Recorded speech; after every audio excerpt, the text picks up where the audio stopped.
Hello, and welcome to another edition of Coffee Talk with immigration attorney Brian D. Lerner. In this particular episode, I'd like to talk a little bit about uh, some current law cases that have been decided on the Adam Walsh Act. Now, first, let me just let you know a little bit more, just briefly, what this is. I do have other videos on the Adam Walsh Act and the waivers and so forth that are necessary, but it is one of the few immigration laws that actually looks at the U.S. citizens' criminal history, and depending on what they may be convicted of, the U.S. citizen may not be able to petition for a marriage petition or a fiancé petition. And in all of immigration law, it's really very rare when this occurs. In fact, uh, outside of this setting, there really is no other law that will prevent a U.S. citizen from petitioning a foreign national. So, where this comes into play is when you're looking at a marriage petition or a fiancé petition or a K3, basically any of those types of petitions, and you have to look and see what the criminal history is of the U.S. citizen. That's why when I do my consultations, I always ask what's the criminal, and I know it's going to be a marriage-related petition. I always ask what is the criminal history of the U.S. citizen. That's why a lot of times I'll get emails that go, "We're going to be married in 2 weeks. Can you please send me a quote how much it is?" Well, I can't do that because there's a lot of different issues I need to look at. One of them being whether the Walsh Act applies and the person's not eligible to petition.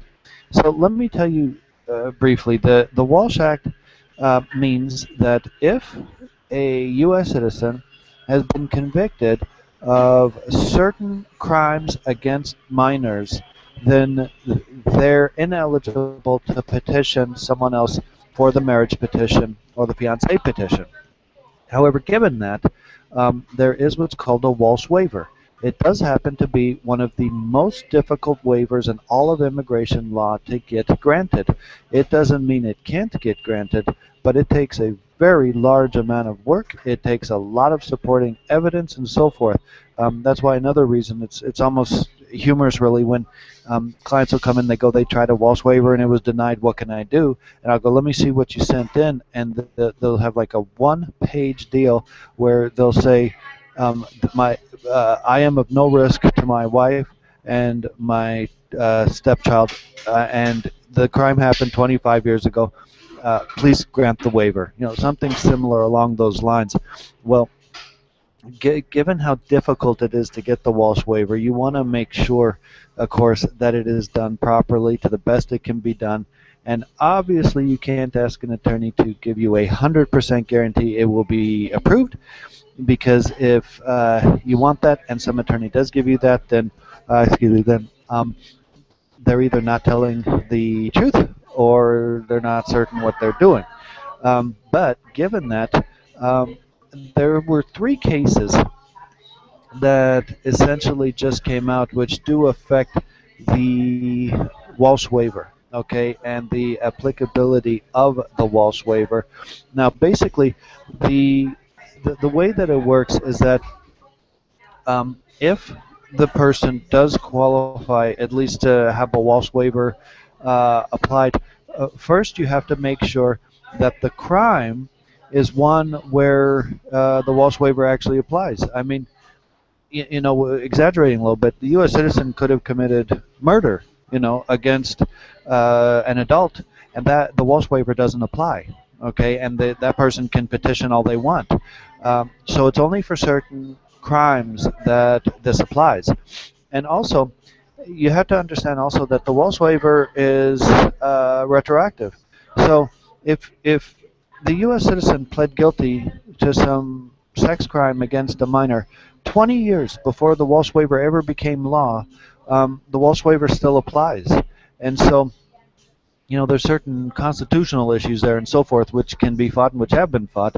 But as it stands now, that's the case. Now, the BIA, strangely enough, came out with about three cases, all essentially on the same month, just very recently, which dealt with the Walsh Waiver and basically answered some questions regarding some issues that we immigration attorneys have had.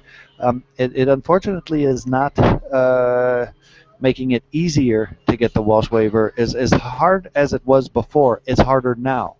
Okay, um, so let me just briefly give you the cases. So one case is the Quiroz case, and essentially the BIA, which is the Board of Immigration Appeals, that's when you file the Walsh waiver USCIS. It's denied. You appeal up to the BIA. They basically said that the BIA lacked authority to review any challenges brought against by the legal standard used by USCIS. So basically, the USCIS says that they have to use a beyond the reasonable doubt standard. What's that mean? That means they have to show, when you submit the Walsh waiver, you have to show beyond a reasonable doubt that there is no safety risk to the spouse or the stepchildren which will be living in the home of the person who committed the crime. Now, how do you show that? How do you show that beyond a reasonable doubt there's no risk? Well, I mean, there's all kinds of stuff that my firm does to try to show that through declarations, through affidavits, through psychological reports, psychiatric reports, criminal reports, sociological reports, all kinds of stuff to show that. Obviously, none of us have a crystal ball, and we can't guarantee that nothing will ever happen. But if you have a sufficient amount of evidence, you can try to get up to that bar of showing beyond a reasonable doubt. Now, that's a pretty high standard to show, and it is the burden of the person filing the petition to show that. But essentially, even though the BIA expressed some skepticism about that standard, they essentially left it to another legal forum to decide. So whether it's a U.S. District Court, whether it's a Circuit Court of Appeal, basically what we do as immigration attorneys, the ones who litigate, we would take this type of case to the U.S. District Court or the Circuit Court of Appeal, and we would show that the standard that is used to determine what needs to be shown is too high, that it is not realistically following what congressional intent was, that it doesn't merit that type of high standard, and that it's difficult to find other types of cases where this type of standard, this high standard, is necessary. So that's the first case. The second case is intro caso, and essentially that case said that the visa petitioner, which again is the U.S. citizen, bears the essentially bears the burden of showing that it was a specified offense against a minor. So basically, and whether or not. So basically, if you're doing a Walsh waiver, you or the attorney for you wants to essentially argue that it is not the specified offense against a minor, that it shouldn't be included, and that a Walsh waiver is not needed. Obviously, if a Walsh waiver is not needed, that's the best road that you can go down to try to get around the Walsh waiver, because then you don't have to meet the incredibly high burden of proof. So essentially, that's what's needed. Now, the BIA essentially said, and this is where it gets a little bit hairy, that instead of looking just at the conviction documents, which the immigration courts and all the legal forms, essentially there's all kinds of case law in other areas of immigration law, that they can't look behind the actual conviction. There are some exceptions to that, but generally you have to look at only the conviction itself. Well, the BIA ruled that no, no, no. Now at the Walsh Waiver, you don't have to look just at the conviction. You can look at all the reports that are in the criminal file. You can look at you know, the reports made by the prosecutor and the public defender, everything, in order to determine if it really is under the Walsh Waiver and if it is a specified crime. So this opens the door wide open for them to basically do a fishing expedition in order to find and make their case that it is such a crime, even if the conviction itself is doesn't lead one to believe that it's under this type of uh, that this is needed for the Walsh Waiver. So, they really opened the door for what is, constitutionally speaking, just a fishing hunting expedition. And so this is ripe to go to the district court and or the circuit courts of appeal to show that the BIA has overstepped their ruling, their grounds, because it shouldn't be that they can look at everything under the sun in order to try to fit the particular crime under the specified act.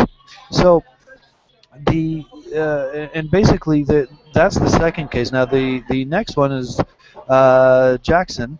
That's the next BIA case, and again, all these were issued on the same day, basically. But uh, essentially, what this says is that no matter how far back the crime occurred, 20, 25 years, and no matter how far before the actual enactment of the Adam Walsh Act, they can use it even if they pled guilty to something where they had no clue that this was going to happen, being that they wouldn't be able to petition a someone for a marriage petition or a fiancé petition. It's irrelevant. So as you can see, the Walsh Waiver has gotten a bit harder. So a couple things. One, we just need to work that much harder to try to get it approved. And secondly, um, it's time to take these cases past the BIA. It's time to go to the U.S. District Courts and the Circuit Courts of Appeal and argue the constitutionality of what has happened and how it does violate the rights of the U.S. citizen and so forth. Of course, that will take time, that'll take effort, but hopefully eventually something will happen that will make it more likely than not that it will be more of a fair standard, although it's still difficult, but more of a fair standard. Well, if you like the video, click like, subscribe to my videos. I usually give videos about once a week, and more on the coming ones. Thank you.